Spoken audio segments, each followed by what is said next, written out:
Welcome to Smart Sex, Smart Love, where talking about sex goes beyond the taboo and talking about love goes beyond the honeymoon. Today, my podcast title is Women Plus Sex, Reclaiming Sexuality on Your Own Terms.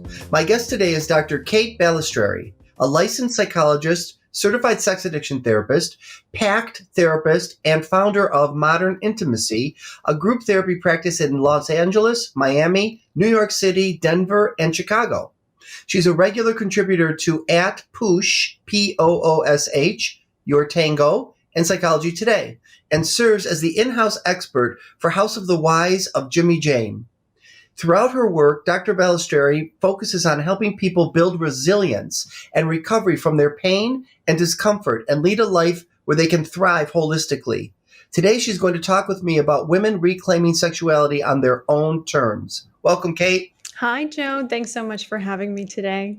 Oh, yeah, it's so good to have you. I was telling, I probably should have said this too before or after we got on here, but it is like having a little bit of a celebrity because I watch all your videos, even though I already know you, Yeah. and we've had some interaction. But yeah, you're developing a persona and you're educating, and your videos are very good on TikTok. Oh, thank you. Thank you. I feel the same way about your videos. I learned so much from you. Thank you. Right now I'm banned because Yes. And I want to talk to you at some point on this about why I don't know if you get banned, some of your stuff's way more controversial than mine. All I did was talk about straight men who have sex with men. I repurposed my viral video and someone flagged it as hate. It got submitted for an appeal. I won, but then you still have violated community guidelines. So I'm out for 3 days. I hear you. And I talk about this quite a bit on all the platforms, Instagram, TikTok, all of them, because I get banned frequently and repeatedly. And what I think is happening is people don't like to challenge ideas that they have understood as truths. So when we start putting content out there that disrupts what people understand to be their truth about the world that they live in, they don't like it and they experience it as really hard to handle. So they make complaints and then we get flagged. I know. Do you have it saying that you could possibly be a view only thing? You do? I've taken a big break from TikTok because of all of the censorship, but also it's just a really hateful platform. So many people speak and leave comments that are just absolutely harassing. So I took a break. Yeah, that's a good idea. And maybe my break is good because they always tell me to take breaks because I get so riled up and I never do. I can't do it. So it's a forced break. When I say they, it's my social media team. It is like having a borderline response. I've looked at the entire entity as like a borderline is in your room, Yeah, I think that's a really interesting way to think about it. Collectively, there's a big fracture in the way that people respond to your content. I've seen people who just love it and adore it and idealize it and find so much value in it. And then people who really just want to destroy it. Well, we're not going to do that to your content today or mine. No. And I could do this for an hour or more with you, but let's start with the first question, which is, how do women reclaim sexuality on their own terms? And when did they give up this claim? I really love that you're asking that question because, and the way that you've asked it, women never gave up the claim, right? Women's autonomy around sex was stripped from them many, many, many, many, many years ago. I think around the Joseph Campbell era of history. And there was a shift where we used to collectively really value women, worship women, think that women were wonderful and equivalent with men sexually and otherwise. And then a real puritanical shift happened, I think, globally. And now we have had centuries upon centuries of sexism and all kinds of misogyny. And that process, that ideological shift is what really eradicated women's connection to their own sexuality and the permission that they give themselves and that is given to them about how they can be sexual as opposed to being sexualized and commodified for their sexuality. Yeah, and I have noticed in your videos you've had to make, from time to time, your own people objectifying you and having to put that in place. That's got to be horrible. It's really frustrating. Yeah, especially, there are content creators out there who are all about creating that kind of content. And I celebrate that. I celebrate them, having that autonomy and doing that. It's not what I'm there for. And it's not what a lot of women are there for. And they receive that kind of objectification on the daily because collectively society just tolerates it. So I'm done tolerating it. Yeah, no, and you're really, what I like about your videos, even the way you speak, is you say very strong things, but it's done the way you speak. I don't know what the word is, but it's sort of soft but firm and grounded. Did Oh, anyone ever tell you that? thank you. Yeah, when I used to work in the prison systems with sex offenders, I got a reputation as the Velvet Hammer. I love that. That's exactly what you are. Yeah. I wish I was more like that. I'm very firm-handed and I'm Jewish, and I think that adds to the whole thing, you know? And you're also a man, so you can get away with that. If I start That, showing up like that, I get called all kinds of harassing things. yeah, right. And the whole thing about male, female, like I'm just going to say, and I know it's because I haven't been hurt by this. I do like to be objectified on TikTok. I'm almost 59 years old. I can take my shirt off and guys are like, and some women are like into me. That feels so good. But I know it comes from a different place because women are constantly treated that unwanted ways. Yeah, yeah, and I want to say I just really love the fact that you do that. It has really sort of cemented for me the permission that we as providers and as clinicians get to have to be whole humans, and I love it. So every time I see your videos, I'm like, yes, go Joe. I love Thank you. it. But to be clear, I think a lot of people like to be desired, but objectified feels very different, especially when women are objectified in ways that just degrade their humanity. There's a way to celebrate that you appreciate someone's appearance without reducing them to a masturbatory sleeve. Mm-hmm. Oh, I like that. See, the words are just like so clear. I think about Esther Perel. You know her, obviously, we all know her. She has one of her lines in her talks is what she says: women want to be desired in bed, and men like to be the ones doing the desiring. Do you agree with that? Yeah, I really, she's so artful too. I love the way she speaks. Oh, Like a poet. right? She's like a poet. She really is. I think, what I hear in that quote is this idea that I think, cisgender men are often socialized and conditioned to find a lot of value in giving approval to women. This is something that they've been told over and over again. It is your job to desire women. It is your job to love them, to provide for them, to be, of service in that way to women. So I think when they are the ones doing the desiring, it gives them a lot of ego validation. And that's not necessarily a bad thing, but when it comes at the expense of a woman's humanity, it can be really detrimental. Right. And that's what your work is all about, and reminding people and teaching people. And even just your presence reminds us about your humanity and your vulnerability, Yeah. Yeah. Thank you. Let me ask you about the new reproductive laws and how they affect the sexual psyches of cishet women. Will you first talk about what the new laws are first? Yeah, of course. I'm not an attorney, so I don't want to go too deep in the weeds about the legislation. But I think the highbrow topic to really cover is that there's really a new resurging war on reproductive rights in this country. And several states have put forth legislation to minimize or completely limit abortions. And that really, I think, takes a toll collectively on the minds of women, because suddenly sex is not as safe as it once was. I think women are blamed for being sexual. And I hear comments like, well, if they get pregnant, that's just, that's they need to be responsible for their actions and have the baby. And first of all, that's just such an unfair thing to do to an unborn child, make them responsible for their parents' behavior. Yes. But I think, women are just, they're getting shamed for sex. Their options are limited. And the same kinds of responsibilities are not put on the shoulders of people with penises. And you need penises and you need vaginas and uteruses to create a human. So I think it's really challenging for women to be sexual, even in long-term committed marriages or relationships where, maybe there's not the same opportunity or pattern of being sexual with multiple partners.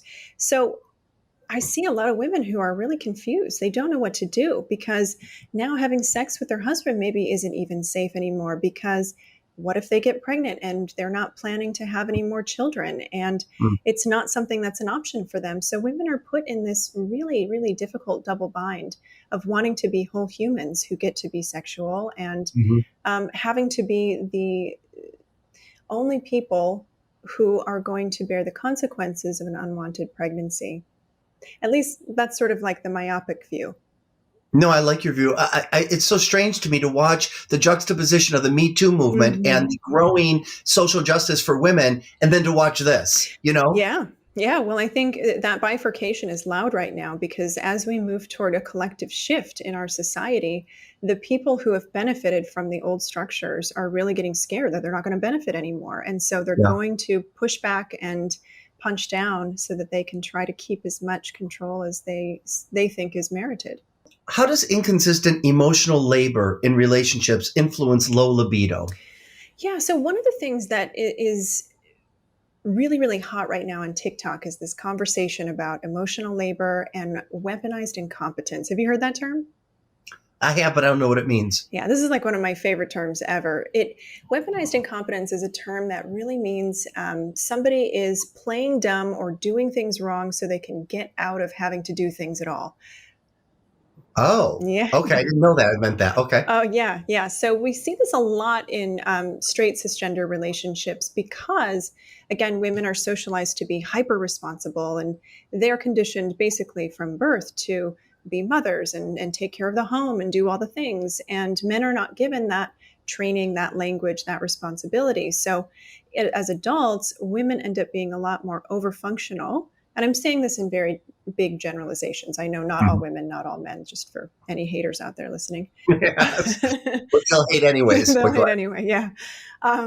But so what is happening is there's a disproportionate amount of emotional and domestic labor where even though women are working outside of the home very frequently, they're still tasked implicitly with managing all the things that run their house and managing all of the things that impact everyone in their house, doctor's appointments, making lunches, field trip permission slips, all the things, and taking care of the emotional labor in a relationship. And so their partners, say things like, well, I don't know how to get the kids dressed. I don't know how to find matching socks. I didn't know that the diaper went on face forward instead of face backward. I don't know how to load the dishwasher, right? This is weaponized incompetence. And it's a collective double bind that everybody, I think, has sort of agreed to, and we're starting to disrupt that. So what happens in terms of low libido, to answer your question, is women are exhausted and then they're being asked to be sexual with their partners, and they probably want to be on some level, but they don't have the energy for it. They don't have the bandwidth. They're touched out, they're drained, they're exhausted. And then they're shamed for having a low libido or having no arousal. And it's a really, really pernicious cycle because then couples start to polarize and they start disconnecting. They don't build up as much goodwill and they build up resentment and contempt. You know the drill. I do. Yes, I know exactly what you mean. And I like that you talk about low libido because that's one of the hardest things when I became a sex therapist to work with is somebody that has, how helping them raise their libido, at least if it has this kind of a reason and you can work with the couple and stop all this emotional labor or reduce it, it could come back. But low libido is hard to work with, isn't it? It's so hard. Well, I mean, you're asking somebody to pull energy from an empty well. Where are you going to get it? Yes. Yeah, right. Yeah. No, I love that you talk about this. Now, I've been dying to ask you this question, so I'm glad this is an ongoing question for me, and just loving the way you talk and what you think.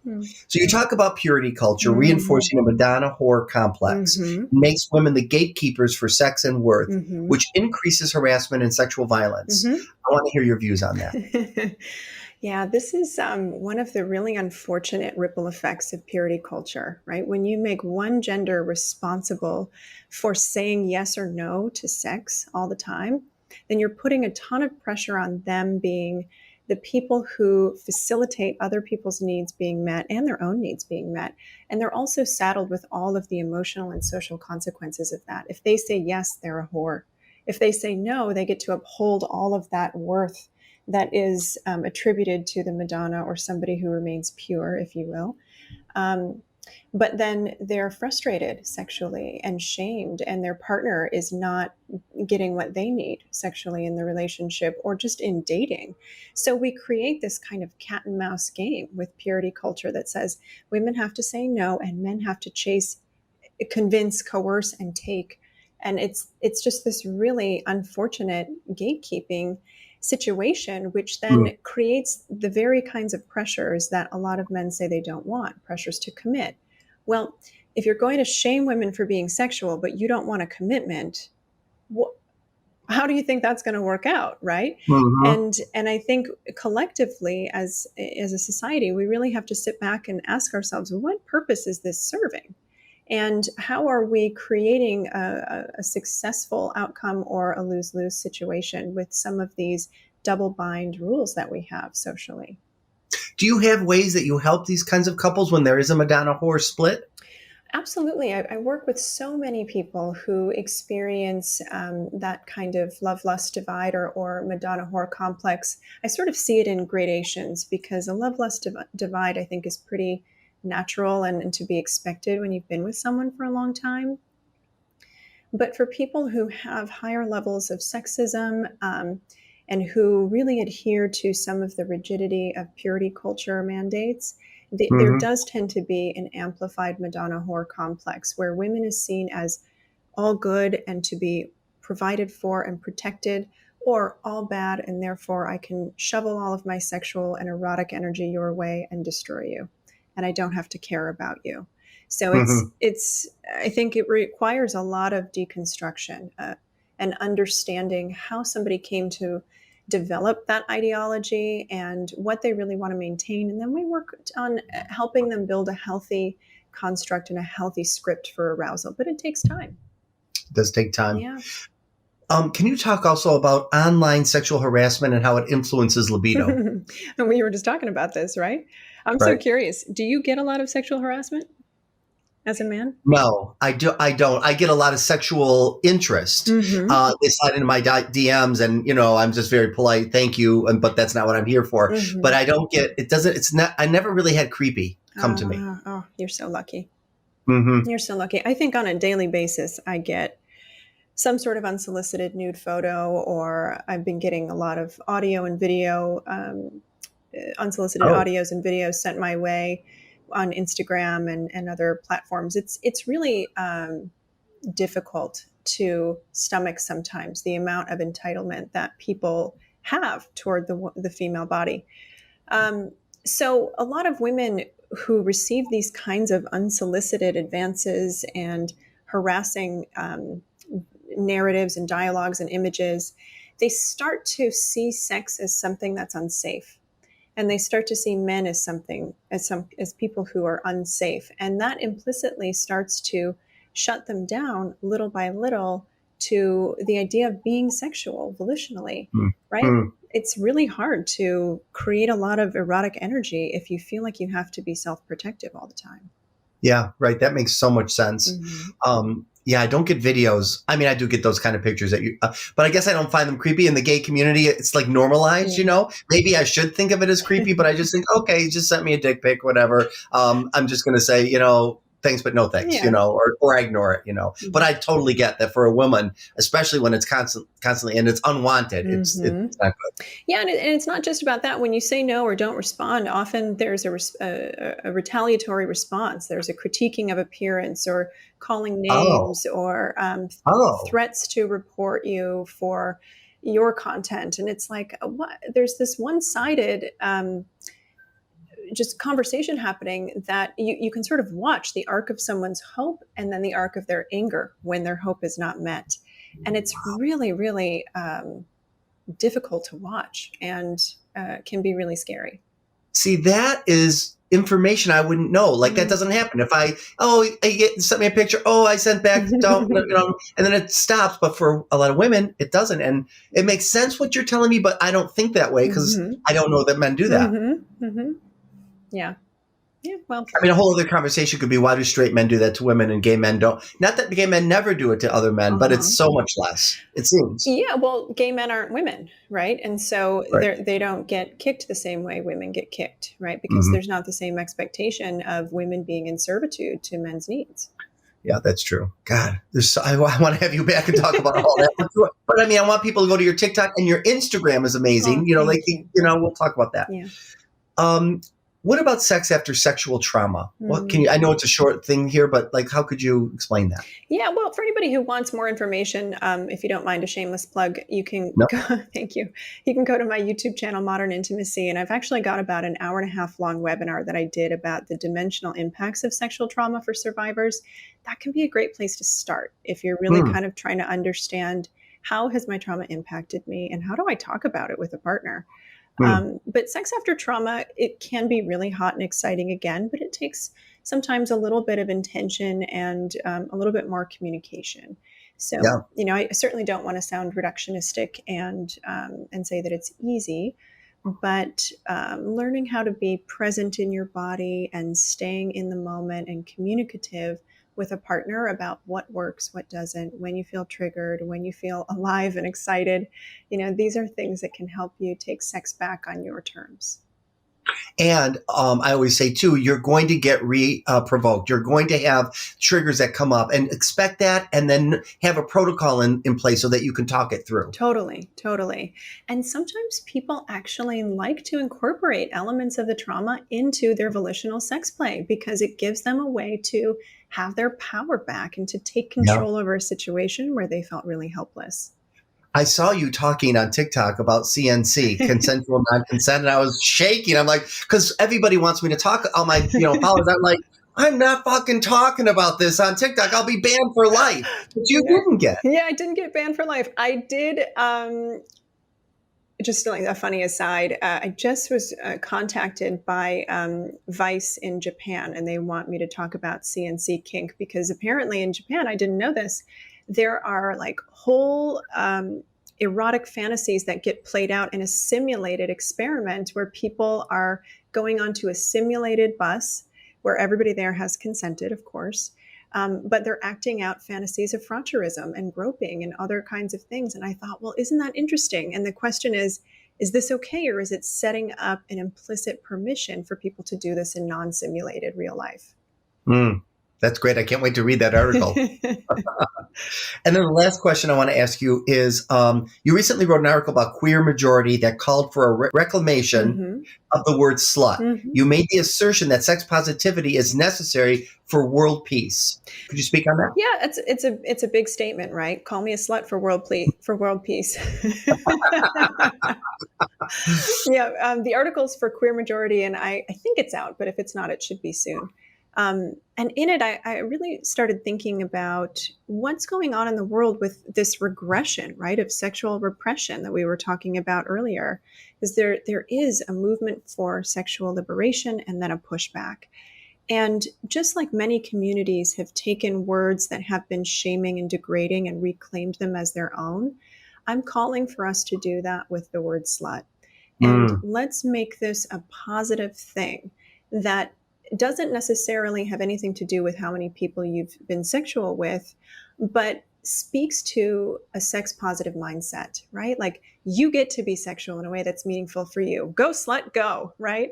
Something along those lines. Let's take this word back and make it a positive thing because sex negativity is behind so much of the world's ails, so much greed, so much power jockeying, all of that. And when we have a more liberated and shame-free position about sexuality, all of that quiets down. Yeah, no, I love that.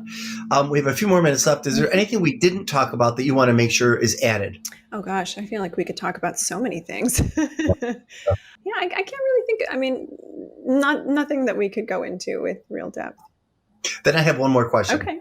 I have to ask you. I've wanted to ask you this for a long time. Your dog's hair is orange. You dye it, right? Yeah.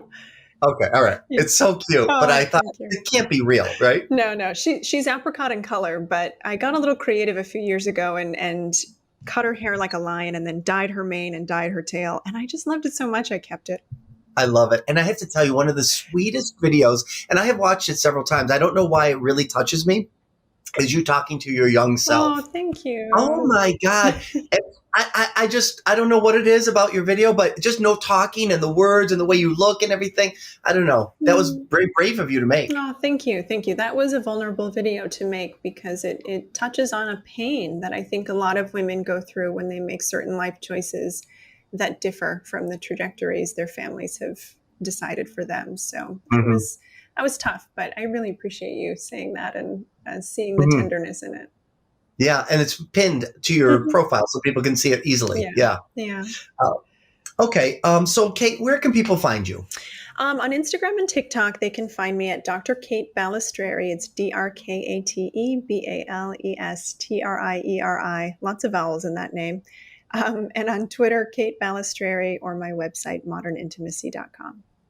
Yeah, you are very easy to find on many platforms. So definitely, I hope people do that. And I so appreciate you came on my show and agreed to it. And maybe we'll do it again. I would love that. Thanks so much for having me, Joe. This was awesome. Yeah, thank you. And I want to just tell my listeners, you can hear more about my podcast, Smart Sex, Smart Love, at smartsexsmartlove.com. And you can also go and follow me on Twitter, TikTok, Instagram, Facebook, LinkedIn. All of that is at Dr. Joe Kort, DrJoeKort. Thanks for listening to me, everybody, and we'll see you next time.